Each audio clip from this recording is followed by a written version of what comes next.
नमस्कार साथियों, एक बार फिर से स्वागत है आप सभी का आपके अपने YouTube चैनल ज्ञान दृष्टि GAIS पर। साथियों, आज मैं लेकर आया हूँ एक अति महत्वपूर्ण सेशन जो कि आधारित है देश के सबसे ज़्यादा सुर्खियों में रहे मुद्दे पर, जो कि बेहद ही संवेदनशील तथा सबसे ज़्यादा सुर्खियों में रहने वाला मुद्दा रहा है। साथियों, आज हम चर्चा कर रहे हैं साल 2002 में गुजरात में भड़के दंगों से जुड़े एक विवाद पर, जो कि हाल ही में BBC द्वारा प्रधानमंत्री नरेंद्र मोदी पर प्रकाशित उनकी एक documentary India the Modi question से उपजा है। साथियों, BBC द्वारा प्रकाशित इस डॉक्यूमेंट्री में नरेंद्र मोदी के राजनीतिक शुरुआत के बारे में बताया गया है, जिसमें उनके RSS के संबंधों की भी चर्चा की है तथा इसमें उन्हें 2002 में भड़के दंगों के लिए जिम्मेदार दर्शाया गया है। इस डॉक्यूमेंट्री को 17 जनवरी को BBC द्वारा YouTube पर प्रकाशित किया गया था और इसके साथ ही इस पर विवाद शुरू हो गया तथा इसे तुरंत भारत में YouTube से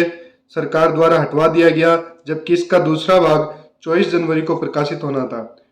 इस डॉक्यूमेंट्री के डिस्क्रिप्शन में लिखा था कि ये डॉक्यूमेंट्री भारत के प्रधानमंत्री नरेंद्र मोदी और मुस्लिम अल्पसंख्यकों के बीच तनाव पर नजर डालती है तथा प्रशांत भूषण ने भी इसे ट्विटर पर शेयर किया था, जो कि कुछ ही समय में वहां से हट गई थी। यह डॉक्यूमेंट्री एक अप्रकाशित रिपोर्ट पर आधारित है, जिसे BBC ने ब्रिटिश फॉरेन ऑफिस से हासिल किया है। इस डॉक्यूमेंट्री में नरेंद्र मोदी के मुख्यमंत्री रहते हुए गुजरात में साल 2002 में हुई हिंसा में कम से कम 2000 लोगों की मौत पर सवाल उठाए, जिनमें अधिकांश मुस्लिम बताए गए हैं।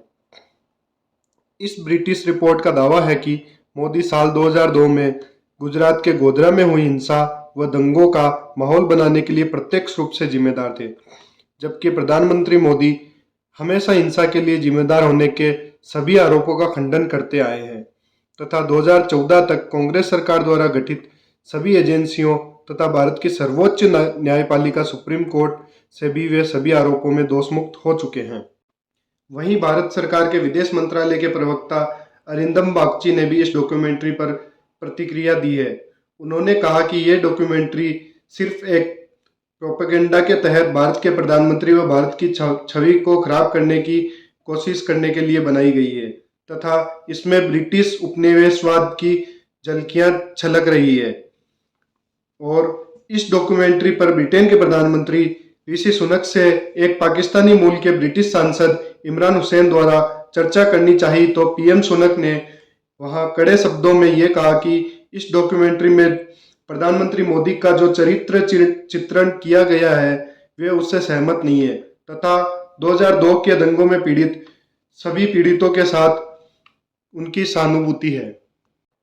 वर्ष 2002 में हुए गोधरा दंगों पर सरकारी आंकड़ों की अगर बात करें तो ये 27 फरवरी को अयोध्या से लौट रही साबरमती एक्सप्रेस की बोगियों में कुछ कट्टरपंथियों द्वारा गोधरा में आग लगा देने से शुरू हुआ था, जिसमें लगभग 59 कार सेवकों की मौत हो गई थी और इसी के परिणाम स्वरूप बाद में गुजरात में दंगे भड़क गए, जिसमें 1044 लोगों की मौतें सरकारी रिकॉर्ड के अनुसार हुई थी। जिसके बाद दंगों में मारे गए कांग्रेसी नेता एहसान जाफरी की पत्नी जाकिया जाफरी की अर्जी पर एक SIT का गठन भी किया गया, जिसमें नरेंद्र मोदी सहित 64 लोगों के नाम दर्ज थे, जिसे बाद में सुप्रीम कोर्ट ने सभी जांच के बाद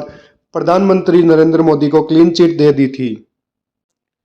साथियों, BBC द्वारा प्रकाशित इस डॉक्यूमेंट्री के बाद उपजे विवाद में एक नया मुद्दा भी सुर्खियों में आ चुका है, जो कि बंगाल में हुई 40 लाख मौतों से संबंधित है और उसके लिए उस दौर के ब्रिटिश प्रधानमंत्री विंस्टन चर्चिल पूर्णतः जिम्मेदार है तथा इतिहास के पन्नों से यह महत्वपूर्ण मुद्दा पूर्णतः गायब ही है।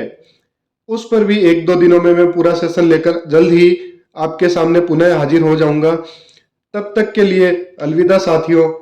और आशा है कि आपको मेरे द्वारा की गई मेहनत पसंद आई हो और मेरे इस सेशन के माध्यम से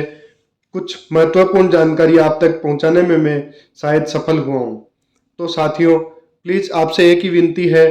आप अपने इस चैनल को सब्सक्राइब कर लीजिए ताकि आप तक आगे आने वाली मेरी हर वीडियो पहुंच सके। जय हिंद दोस्तों।